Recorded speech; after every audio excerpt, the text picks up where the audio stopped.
مقدمة. النحو والصرف.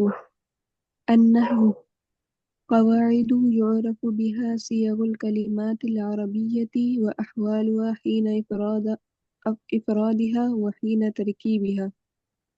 جی والكلمة. چلیے اس کو اور کون پڑھے گا؟ حسن پڑھیے۔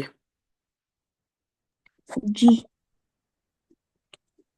النحو قواعد قواعد يعرف بها صيغ الكلمات العربية وأحوالها حين إفرادها وحين تركيبها. ٹھیک، افضل بھائی پڑھیے۔ جی، النحو قواعد يعرف بها صيغ الكلمات العربية وأحوالها حين إفرادها وحين ترتيبها. وحین ترکیبها، ٹھیک، رشتہ پڑھیے۔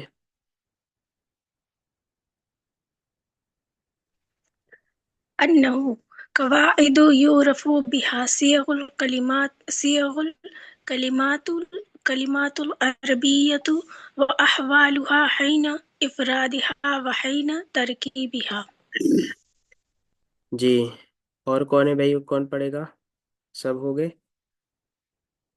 چلیے، تو دیکھیے اس جو لائن کو ہم نے پڑھا ہے، ہم لوگ اس کو پہلے بھی سمجھ چکے ہیں۔ یہ نحو و صرف جو عربی کے قواعد ہوتے ہیں، عربی کی گرامر ہوتی ہے، اس کو بیان کر رہے ہیں۔ تو نحو کی تعریف میں کہہ رہے ہیں کہ نحو وہ قواعد ہیں جن کے ذریعے سے عربی کلموں کے صیغے اور عربی کلموں کی حالتیں، عربی کلموں کے مفرد اور عربی کلموں کے مرکب ہونے کے وقت کی معلوم ہوتی ہیں، یہ کہنا چاہ رہے ہیں۔ یعنی ایک عربی کلمہ ہے، اس کے مختلف صیغے ہوتے ہیں۔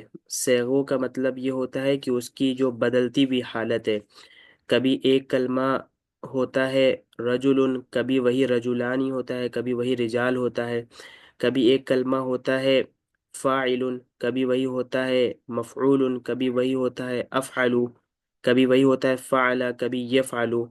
تو یہ جو بدلتے ہوئے صیغے ہیں، ان صیغوں کو کس کے ذریعے سے پہچانا جاتا ہے؟ نحو کے ذریعے سے پہچانا جاتا ہے، اور ان کی حالتوں کو بھی نحو کے ذریعے سے پہچانا جاتا ہے۔ حالتوں کا کیا مطلب؟ ان کے مفرد ہونے کے وقت اور مرکب ہونے کے وقت۔ مفرد ہونا مطلب کہ جب یہ اکیلے ہوں تب ان کی کیا حالت رہے گی، اور جب یہ کسی کے ساتھ ملے ہوئے ہوں تب ان کی کیا حالت رہے گی۔ تو مفرد ہونا اور مرکب ہونے کا مطلب یہ ہے، ٹھیک ہے۔ تو حالت کا کیا مطلب؟ کہ زبر آئے گا یا زیر آئے گا یا پیش آئے گا یا جزم آئے گا، تو حالت کا یہ سب مطلب ہوتا ہے۔ تو نحو اور صرف جو ہوتے ہیں، وہ ان قواعد کو کہتے ہیں، ان اصول کو بولا جاتا ہے، ان اصول کا نام ہوتا ہے کہ جن کے ذریعے سے عربی کلموں کی کے جو صیغے ہوتے ہیں ان کی حالتیں پتہ چلتی ہیں، اور عربی کلمے کے مفرد ہونے کے وقت اس پہ کیا اعراب آئے گا، اور مرکب ہونے کے وقت اس پہ کیا اعراب آئے گا، اس کی کیا حالت ہوگی۔ یہ ساری باتیں ہمیں نحو و صرف کے ذریعے سے پتہ چلتی ہیں۔ تو بس اسی بات کو اس میں کہا گیا ہے، ٹھیک ہے، کہ النحو قواعد يعرف بها صيغ الكلمات العربية وأحوالها حين إفرادها وحين تركيبها، کہ نحو ان قواعد کا نام ہے جن کے ذریعے سے، بہا جن کے ذریعے سے، اب یہاں سے کریں گے ترجمہ، عربی کلموں کے صیغوں اور ان کے مفرد اور مرکب ہونے کے وقت ان کی حالتوں کو جانا جاتا ہے، پہچانا جاتا ہے، ٹھیک ہے۔ نحو ان قواعد کو کہتے ہیں جن کے ذریعے پہچانا جاتا ہے، یعرف بہا، جن کے ذریعے پہچانا جاتا ہے۔ کس چیز کو پہچانا جاتا ہے؟ عربی کلموں کے صیغوں کو، ٹھیک ہے، اور عربی کلموں کی حالتوں کو، عربی کلموں کے مفرد ہونے کے وقت اور عربی کلموں کے مرکب ہونے کے وقت، یہ بات بتا رہے ہیں بس، ٹھیک ہے۔ تو ایک طرح سے یہ پتہ یہ چلا کہ نحو اور صرف کے ذریعے سے کیا معلوم چلتا ہے ہمیں، کہ ایک لفظ سے ہم دوسرا لفظ اور تیسرا لفظ اور چوتھا لفظ کیسے بنائیں گے، ایک تو ہمیں یہ معلوم چلتا ہے، دوسرا یہ ہمیں پتہ چلتا ہے کہ اس لفظ پہ ہم کیا اعراب لگائیں گے، یعنی اس کو زبر دیں گے یا زیر دیں گے یا پیش دیں گے، ٹھیک ہے۔ اور تیسرا یہ پتہ چلتا ہے کہ مفرد ہونے کے وقت ان کی کیا حالت رہے گی اور مرکب ہونے کے وقت ان کی کیا حالت رہے گی۔ تو یہ تو مفرد یعنی ایک کلمے کو دوسرے کلمے سے جوڑنے کا طریقہ بھی پتہ چلتا ہے۔ تو یہ 3-4 چیزیں ہیں جو ہمیں نحو و صرف کے قواعد کے ذریعے سے پتہ چلتی ہیں۔ دیکھیے جیسے قواعد یہاں پہ پیش لگا ہے، یعرفو یہاں پہ بھی پیش لگا ہے، بہا یہاں پہ زبر لگا ہے، سیغو یہاں پہ پیش لگا ہے، الکلماتی یہاں پہ زیر لگا ہے، العربیتی یہاں پہ زیر لگا ہے، واحوالہا یہاں پہ پیش لگا ہے، زبر لگا ہے، حین زبر، افرادیہا دی پہ زیر پھر ہا پہ زبر۔ تو یہ جو زبر زیر پیش اور جزم آ رہا ہے یہ کس قاعدے سے آ رہا ہے؟ یہ نحو اور صرف کے قاعدے سے آ رہا ہے، ٹھیک ہے۔ چلیے تو اس کو ہم لوگ پہلے بھی سمجھ چکے تھے، آج پھر وہ دوہر گیا ہے اور یہ اس کی تعریف ہے ایک طرح سے نحو اور صرف کی، تو اس کو یاد کر لیجئے گا۔ النحو قواعد يعرف بها صيغ الكلمات العربية وأحوالها حين إفرادها وحين تركيبها۔ پھر اگلی چیز کیا ہے؟ والکلمۃ والمرکب۔ چلیے اس کو پڑھیے، افضل بھائی، عاطفہ پڑھیے چلیے۔ والكلمة هي اللفظ المفرد الدال على معنى. والکلمۃ هي اللفظ المفرد الدال على معنى۔ اور چلیے رشتہ پڑھیے۔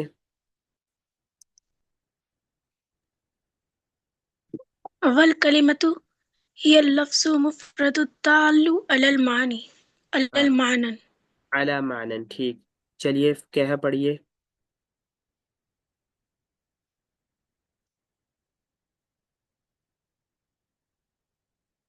چلیے حسن پڑھیے۔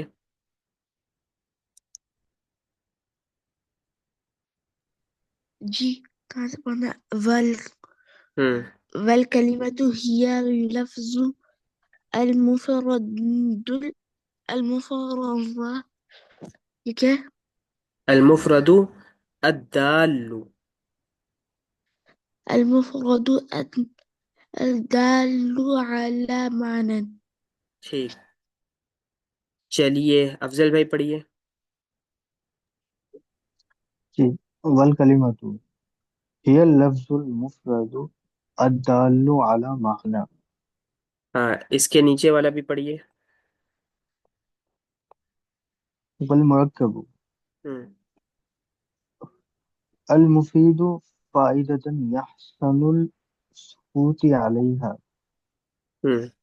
يسمى كلاما وجملة۔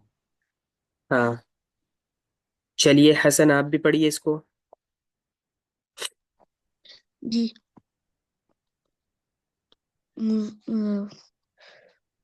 ومرکبا والمرکب الفی المفید المفيد فائدة يحسن يحسن السکوت علیہا السكوت عليها يسمى كلاما وجملة۔ وجملة، ٹھیک ہے۔ چلیے عاطفہ پڑھیے۔ والمركب المفيد فائدة يحسن السكوت عليها يسمى كلاما وجملة. رشدہ پڑھیے۔ والمركب المفيد فائدة يحسن السكوت عليها يسمى كلاما وجملة۔ ٹھیک ہے، تو دیکھیں یہاں پہ 2 چیز بتائی ہے، کلمہ اور کلام، اور اسی طرح مفرد اور مرکب، ٹھیک ہے۔ کلمہ ہی اللفظ المفرد الدال علی معنی، یہ ہم لوگ پڑھ چکے تھے، وہی یہ بات یہاں پہ لکھی ہوئی ہے۔ کلمہ وہ مفرد لفظ ہے جو دلالت کرے ایک معنی پر، وہ ایک ایسا اکیلا لفظ ہے جو ایک معنی پر دلالت کرے۔ اس کو کیا کہتے ہیں؟ کلمہ کہتے ہیں۔ جو بھی کوئی بھی ایسا لفظ ہو جو اکیلا ہو اور اکیلے معنی پر، ایک معنی پر ہی دلالت کرے، ایک معنی ہی کو بتائے، اس کو ہم لوگ کیا کہیں گے؟ کلمہ کہیں گے۔ اور مرکب، المفید فائدتاً یحسن السکوت علیہا، مرکب وہ ہے جو ایسا فائدہ دے کہ جس پر خاموش ہونا صحیح ہو۔ یحسن السکوت علیہا، مرکب وہ ہے جو ایسا فائدہ دے، مرکب مفید یعنی ایسا فائدہ دے کہ جس پر خاموش ہونا صحیح ہو۔ اس کو کلام بھی کہتے ہیں اور جملہ بھی کہتے ہیں۔ تو دیکھیے، ایک تو ہو گیا کلمہ۔ کلمہ ایک اکیلے لفظ کو کہتے ہیں جو ایک معنی کو بتائے، اور کلام ایسے لفظ کو کہتے ہیں جو ایک سے زیادہ معنی کو بتائے۔ کلمہ ایسے لفظ کو کہتے ہیں جو ایک معنی کو بتائے، اور کلام ایسے لفظ کو کہتے ہیں جو ایک سے زیادہ معنی کو بتائے۔ پھر یہ جو کلام ہوتا ہے یہ دو طرح کا ہوتا ہے، یعنی کلام مرکب مفید ہوتا ہے یا مرکب غیر مفید ہوتا ہے۔ تو مرکب غیر مفید وہ ہوتا ہے جس پہ خاموش ہونا صحیح نہیں ہوتا ہے، اور مرکب مفید وہ ہوتا ہے کہ جس پہ خاموش ہونا صحیح ہوتا ہے۔ جیسے اس کی مثال یہ ہے کہ کسی نے کہا کتاب عمیر، عمیر کی کتاب، ٹھیک ہے، کتاب عمیر، تو یہ ایک بات ہوئی، لیکن یہ مرکب ہے۔ اس میں ایک لفظ ہے یا ایک سے زیادہ لفظ ہے، یہ بتائیے۔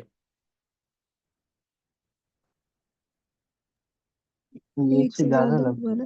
ایک سے زیادہ لفظ ہے، کتاب عمیرن ایک سے زیادہ لفظ ہے، لیکن یہ جو کلام ہے یہ کلام ناقص ہے، یہ کلام کامل نہیں ہے، یہ کلام تام نہیں ہے، یعنی اس سے بات پوری پتہ نہیں چل رہی۔ عمیر کی کتاب مطلب کہنا کیا چاہ رہے ہیں؟ ابھی بات ابھی باقی ہے، ادھوری ہے، ٹھیک ہے۔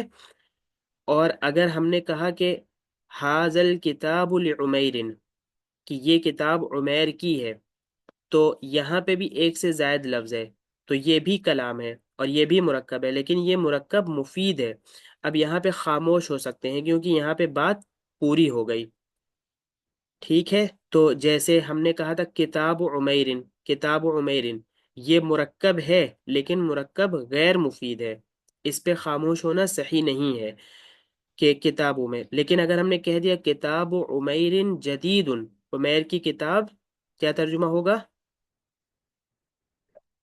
عمر کی کتاب نہیں ہے۔ کتاب عمیر کی کتاب نئی ہے، اگر ہم نے یہ بات کہہ دی تو اب یہاں پہ مرکب مفید ہو گیا، کلام اور جملہ پورا ہو گیا، سینٹنس جو ہے یہاں پہ پورا ہو گیا۔ تو اب جب بات پوری ہو گئی تو اس پر خاموش ہونا صحیح ہے۔ تو بس اسی کو مرکب مفید کہتے ہیں، کلام تام کہتے ہیں اور جملہ کہتے ہیں، یہ تین نام ہو گئے اس کے۔ تو ہمارے سامنے گویا تین قسم آ گئی۔ ایک تو قسم آ گئی کلمے کی، کلمہ ایک اکیلے لفظ کو کہتے ہیں جو ایک اکیلے معنی کو بتائے، بات ختم۔ پھر آ گئی کلام کی قسم، کلام، کلمہ، کل کلام اس کو کہتے ہیں جس میں ایک سے زائد لفظ ہو۔ پھر کلام کی دو قسمیں ہیں، مرکب مفید، مرکب غیر مفید۔ مرکب مفید کا مطلب یہ ہے کہ یہاں پہ بات، اس مرکب میں بات مکمل ہو گئی ہے اور اس پر خاموش ہونا صحیح ہے۔ اور مرکب غیر مفید کا مطلب یہ ہے کہ اس مرکب میں بات مکمل نہیں ہوئی ہے، تو یہاں پہ خاموش ہونا بھی صحیح نہیں ہے، بلکہ ابھی ایک دو لفظ کی اور ضرورت ہے تاکہ بات مکمل ہو جائے، بات پوری ہو جائے۔ ٹھیک ہے بھائی؟ جی۔ جی۔ چلیے، اچھا، اب جو کلمہ ہوتا ہے اور کلام ہوتا ہے، ان سب کو کلمہ ہے، کلام ہے، یہ کلمہ، کلام، اور کلام ہی کا دوسرا نام ہے مرکب اور جملہ۔ تو مرکب مفید، مرکب غیر مفید، کلام، جملہ، کلمہ، یہ سب کو سمجھیے گا۔ کلمے کی جو جمع ہے وہ کلمات ہے، تو یہ بتا رہے ہیں جو کلمات ہیں یعنی ایک اکیلا لفظ، وہ تین قسموں میں منحصر ہوتا ہے۔ چلیے اس کو پڑھیے آگے۔ پڑھیں۔ جی جی پڑھیے۔ وتنحصر الكلمات في ثلاثة أنواع: فعل واسم وحرف۔ جی رشدہ. وتنحصر الكلمات في ثلاثة أنواع: فعل فعل واسم وحرف. فی ثلاثة انواع: فعل و اسم و حرف. چلیے افضل بھائی. جی. وتنحصر الكلمات في ثلاثة أنواع: فعل واسم وحرف. حسن. جی. وتنحصر الكلمات في ثلاثة أنواع: فعل واسم وحرف. ٹھیک ہے، تو دیکھیں اس میں کیا کہہ رہے ہیں، یہ جو کلمات ہیں یہ تین قسموں میں منحصر ہوتے ہیں جو ہم لوگ پڑھ ہی چکے ہیں، فعل میں، اسم میں اور حرف میں. ٹھیک ہے، یعنی عربی کے اندر کوئی بھی کلمہ ہوگا، میرے سامنے کوئی بھی کلمہ آ گیا جیسے تنحصرو ہے، واو ہے، الکلمات ہے، فی ہے، ثلاثتی ہے، انواع ہے، فعل ہے، واو ہے، اسم ہے، واو ہے، حرف ہے، فا ہے، الفعل ہے، ما ہے، یدل ہے، علا ہے، معنن ہے، مستقل بالفہم ہے. تو ہمارے سامنے کوئی بھی کلمہ، جو بھی عربی میں کلمہ آئے گا وہ یا تو اسم ہوگا یا فعل ہوگا یا بتائیے کیا ہوگا، حرف. حرف ہوگا. تو جو بھی کلمہ ہمارے سامنے عربی میں آئے وہ تین قسموں میں سے کوئی ایک قسم کا ہوگا، یا تو وہ اسم ہوگا یا فعل ہوگا یا حرف. حرف ہوگا. تو اب دیکھیے، اب ہم پہلے تینوں کی تعریف پڑھیں گے کہ تینوں اسم کس کو کہتے ہیں، فعل کس کو کہتے ہیں، حرف کس کو کہتے ہیں. پھر ہم تینوں کی علامتوں کو پڑھیں گے، تینوں کی نشانیوں کو پڑھیں گے کہ اگر کوئی کلمہ اسم ہے تو ہم اس کو کیسے پہچانیں، اور اگر کوئی کلمہ فعل ہے تو ہم اس کو کیسے پہچانیں، اور اگر کوئی کلمہ حرف ہے تو ہم اس کو کیسے پہچانیں. ٹھیک ہے، چلیے تعریف سے اور اس کی علامتوں کو پڑھ کے ہمیں یہ بات پتہ چلے گی. چلیے آگے پڑھیے عاطفہ. فالفعل ما يدل على معنى مستقلا بالفهم والزمن جزء منه مثل قرأ ويقرأ وإقرأ. ہاں چلیے رشتہ پڑھیے. بالفعل ما يدل على معنى مستقل بالفهم والزمن جزء منه منہ. مثلا مثلا قراء مثلو. ويقرأ ہوں. مثل قراء ويقرأ وإقرأ. ہاں ٹھیک ہے، مثل قرأ و یقرأ و اقرأ. اچھا جی حسن پڑھیے. جی. فالفعل ما يدل على معنى مستقلا بالفهم ہوں. وال والزمن والزمن وزمن جزاء جزء منه. منه جزء منه مثلا مثل. قرأ ہوں. مثل قراء ويقرأ وإقرأ. ہاں وَيَقْرَأُ وَإِقْرَأ. اچھا تو دیکھیے سب سے پہلے فعل کی تعریف کر رہے ہیں، اور فعل کی تعریف کر کے کیا بتا رہے ہیں کہ فعل وہ ہے جو دلالت کرے ایک ایسے معنی کی جو مکمل سمجھ میں آ رہا ہو. ٹھیک ہے، جو مستقل سمجھ میں آ رہا ہو، جو پورے طور پہ سمجھ میں آ رہا ہو. والزمن جزء منہ، اور زمانہ اس کا جز ہو، یعنی اس میں کوئی زمانہ بھی پایا جا رہا ہو. تو فعل کیا ہو گیا کہ جس کا ایک مکمل معنی ہو اور اس میں کوئی زمانہ بھی ہو. تو ہم لوگوں نے اس کو پڑھا ہوا بھی تھا نا، وہ کیا اس کی جو عربی میں ہم لوگوں نے پڑھا تھا، یاد کیا تھا بھائی کسی نے؟ فعل کی تعریف ہم لوگوں نے پڑھی ہوئی تھی نا. جی پڑھی تھی. ما له معنى كامل، ما له معنى كامل، اور وہ زمن جزء منہ. ٹھیک ہے، جس کے ایک مکمل معنی ہو اور اس میں کوئی نہ کوئی زمانہ ہو. اچھا تو یہی بات یہاں پہ دہرا رہے ہیں. دیکھیے قرأ، قرأ کا مطلب ہے اس نے پڑھا. تو اس میں کون سا زمانہ پایا گیا؟ ماضی. ماضی. ماضی پایا گیا، پاسٹ پایا گیا. ٹھیک ہے. یقرأ کا دو ترجمہ ہے، وہ پڑھ رہا ہے، پڑھتا ہے، یا پڑھے گا. ٹھیک ہے. تو اب اس میں دو زمانے پائے گئے. کون کون سے زمانہ پایا گیا؟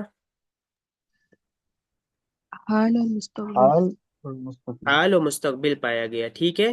پڑھ رہا ہے اور پڑھے گا، دونوں میں سے کوئی بھی کر سکتے ہیں، وہ آگے پیچھے کے حساب سے ہوتا ہے. اور اقرأ اس کا مطلب ہے آپ پڑھیے. تو یہ اس میں کون سا زمانہ پایا جا رہا ہے؟ کمانڈ میں. ہاں، اس میں جو زمانہ ہے وہ مستقبل کا زمانہ پایا جا رہا ہے. اچھا. تو قرأ یقرأ اقرأ، تو یہ ماضی ہو گیا، یہ حال ہو گیا، یہ مستقبل ہو گیا. تو فعل اس کو کہتے ہیں جس میں ایک کامل و مکمل معنی ہو اور کوئی نہ کوئی اس میں زمانہ ہو، تو اس کو کیا کہتے ہیں؟ ہم فعل کہتے ہیں. چلیے اسم کس کو کہتے ہیں؟ چلیے پڑھیے، اسم پڑھیے. جی. والاسم. ہوں عاطفہ پڑھیے. والاسم ہوں ما يدل على معنى مستقل بالفهم وليس الزمن جزءا منه مثل إنسان ونخل وذهب. ہاں ٹھیک. چلیے بھائی رشتہ پڑھیے.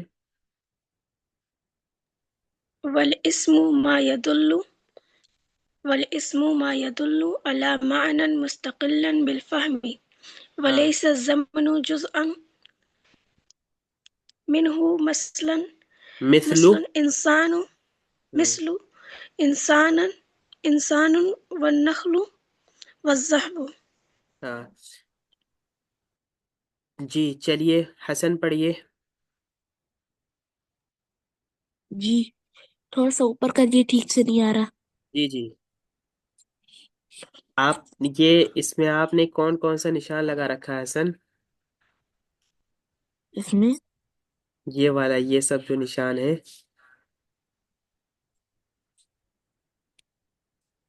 چلیے پڑھیے. کنارے پہ پتہ نہیں کون سی پین لگی ہوئی تھی، وہ ایک بار کھول کے دیکھا تو پتہ نہیں اس میں کیا کیا آنے لگا. اچھا اچھا چلیے. والاسم جی. والاسم ما يدل على معنى مستقل بالفهم ہوں یا بالفهم. وليس الزمن.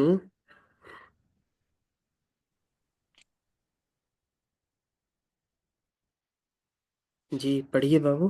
وليس الزمن أم جزءا مثل منه مثل إنسان ونخل. مثل إنسان ونخل وذهب. ٹھیک ماشاء اللہ. تو اسم کے، ہاں افضل بھائی پڑھیے. اور کون بچا ہے بھائی؟ جلدی سے پڑھیے. جی.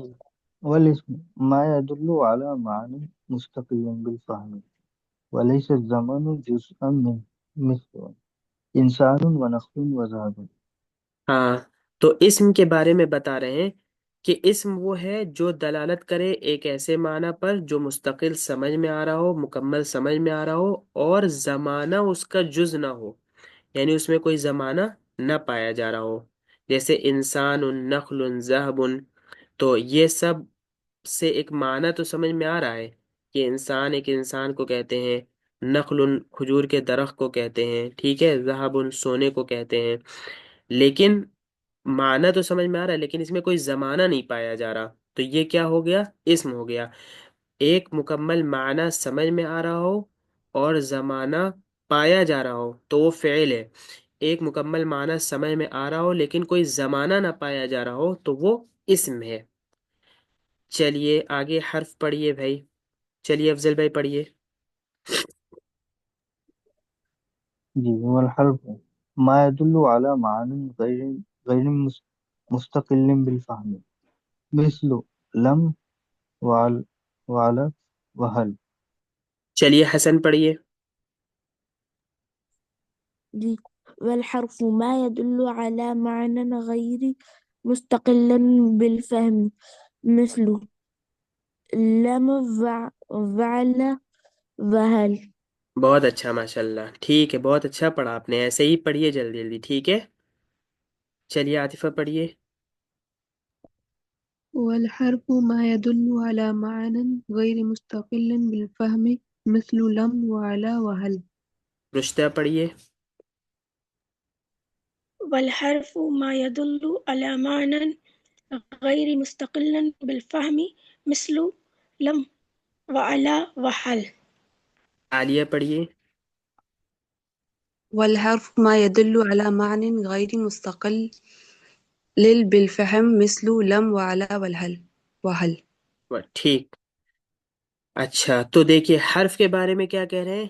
حرف وہ ہے جو دلالت کرے ایسے معنی پر جو پورے طور پہ سمجھ میں نہ آ رہا ہو، جو مستقل سمجھ میں نہ آ رہا ہو، جو مکمل سمجھ میں نہ آ رہا ہو، جیسے لم ہے، علا ہے، حل ہے۔ تو یہیں پہ بات ختم ہو گئی حرف کی، کہ اسم و فعل وہ ہے جس کا معنی مستقل و مکمل طور پہ سمجھ میں آتا ہو، اور حرف وہ ہے جس کا معنی مستقل اور مکمل طور پہ سمجھ میں نہ آتا ہو۔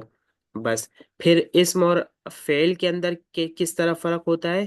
کون بتائے گا بھائی؟ اسم و فعل میں کیا فرق ہے؟ معنی تو دونوں کا مکمل سمجھ میں آتا ہے، پھر فرق کس بات کا ہے؟ زمانے کا فرق ہے، ہاں، کس میں زمانہ ہے اور کس میں فعل میں نہیں ہے؟ فعل میں فعل زمانہ میں اور اس میں زمان زمانہ نہیں. اس میں ٹھیک ہے، زمانہ نہیں۔ ٹھیک ہے ماشاءاللہ۔ چلیے تو یہ تین قسمیں ہمارے ساتھ سامنے آ گئیں، اسم کی، فعل کی، حرف کی۔ عربی کے اندر جو بھی کلمہ ہوتا ہے، جو بھی لفظ ہوتا ہے، وہ اسم ہوتا ہے یا فعل ہوتا ہے یا حرف ہوتا ہے۔ اس اسم اور فعل اور حرف کی بہت ساری قسمیں ہیں الگ الگ، یعنی اسم کی بھی بنیادی طور پہ تین قسمیں ہیں، پھر اسی طرح فعل کی بھی بنیادی طور پر تین قسمیں ہیں، اور اسی طرح حرف کی بھی بنیادی طور پر تین قسمیں ہیں۔ تو ان تینوں کی تین تین قسمیں ہیں، ان تین تین قسموں کو ہم کل پڑھیں گے انشاءاللہ، ٹھیک ہے؟ آج ہم ان تینوں کی علامتوں کو اور نشانیوں کو جانتے ہیں، کہ اگر کسی بھی عربی میں یہ لفظ اگر آ جائے جو اسم ہے یا فعل ہے یا حرف ہے، تو اس کو ہم پہچانیں گے کیسے؟ تو چلیے اس کو پڑھیے جو لکھا ہوا ہے۔ جی افضل بھائی پڑھیے۔ جی ويختص الفعل بدخول قد بدخولی، بدخول قد آ، اس کو یہ بریکٹ میں کس طرح پڑھا جائے ہاں گا؟ واؤ وسین، کے ساتھ؟ ہاں میں جوڑ دیجئے جی، جی وسین وسوفا، وسوفی وسوف ہاں والنواصب والجوازم عليه ہاں، والنواصب والجوازم علیہ، والنواصب والجوازم عليه ہوں، وحوق تاء یہ الفاعل اچھا یہ لام ہے، ولحوق تاء الفاعل،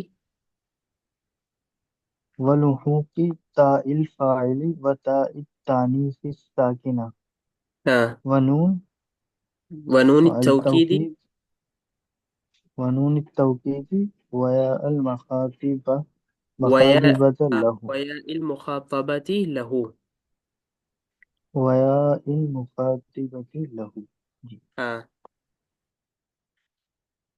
چلیے اس کے نیچے والا پڑھیے حسن۔ جی ہوں، یہ یہاں سے پڑھیے، وَيَخْتَصُّ الْإِسْمُ، ويختص ويختص الاسم بدخول حروف الجر وال عليه ہاں، وَيَخْتَصُّ الْإِسْمُ بِدُخُولِ حُرُوفِ الْجَرِّ وَأَلْ عَلَيْهِ وَلُحُوقِ التَّنْوِينِ لَهُ۔ چلیے پڑھیے۔ والحوق التنوين له وبالنداء ہاں، وَبِالنِّدَاءِ، وبالنداء والإضافة وَالْإِضَافَةِ، والإضافة ولا سناد وَالْإِسْنَادِ إليه إِلَيْهِ۔ والإسناد إليه. ٹھیک، چلیے اس کے آگے پڑھیے عالیہ. ويختصن ہاں یہ جو الحروف وَيَخْتَصُّ الْفِعْلُ وَيَخْتَصُّ الْإِسْمُ وَيَخْتَصُّ حرف ٹھیک. چلیے آگے. بال بالتجرد. بالتجرد من خصائص ہاں الفعل والاسم. ٹھیک ماشاء اللہ. چلیے آگے اوپر پڑھیے عاطفہ وَيَخْتَصُّ الْفِعْلُ سے. ويختص الفعل بدخول قد والسين وسوف والنواصب والجوازم عليه ہم ولحوق تاء الفاعل وتاء التأنيث الساكنة ونون التوكيد وياء المخاطبة له. ہم چلیے اس کے نیچے پڑھیے رشدہ. ويختص الاسم بدخول حروف جر ہاں وعل عليه ولحوق التنوين له وال- وبل وبن وبالنداء وبالنداء وبالنداء والإضافة والإسناد والإضافة والإسناد إليه. إليه. ہاں چلیے اور کون بچا بھائی؟ آخری لائن پڑھے کون بچا؟ اچھا چلیے.